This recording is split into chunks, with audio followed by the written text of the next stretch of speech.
Talking with Dad, an autistic story. John was a boy who loved music. He especially loved his headphones. Sometimes when things got too loud for John and he got scared, he would put on his headphones and listen to music for hours. John also loved to draw. He could sit and draw for hours and hours.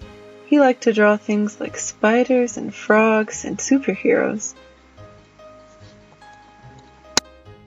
But John's favorite thing of all was being with Dad. Dad was great. He would tell funny stories and make John laugh.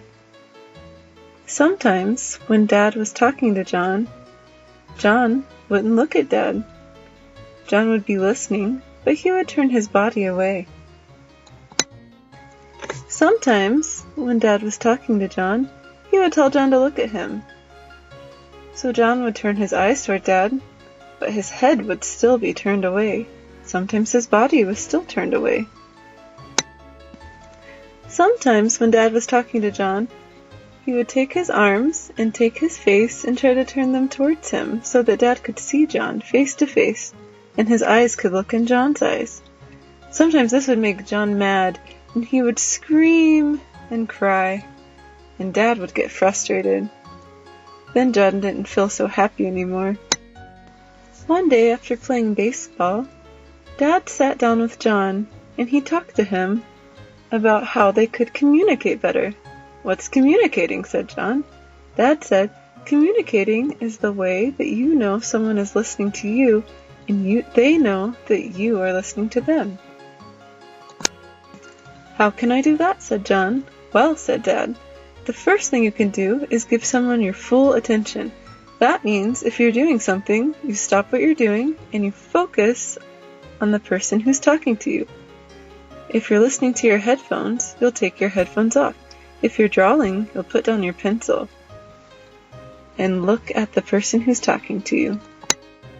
"Okay," said John, "what else can I do?" "Well," said Dad, "another good thing to do is to use your eyes to look in the eyes of the person who's talking to you.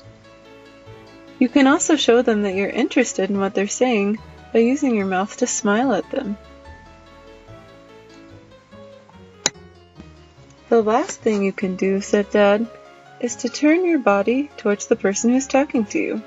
So if we're sitting side by side, I'll turn my face and my body towards you, I'll look you in the eyes, and I'll smile at you, and you will do the same.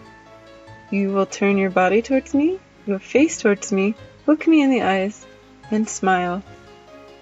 Do you think you can do that, John?" "You mean that's all I have to do to communicate?" said John. "That's all you have to do," said Dad.